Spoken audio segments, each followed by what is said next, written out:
கதையில் கூட படியில் முடிஞ்ச காவியந்தான்.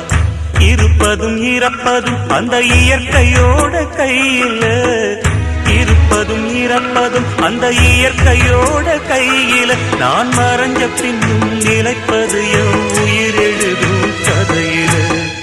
சந்திரனே சூரியனே நட்சத்திர நாயகனே, சந்திரனே சூரியனே நட்சத்திர நாயகனே.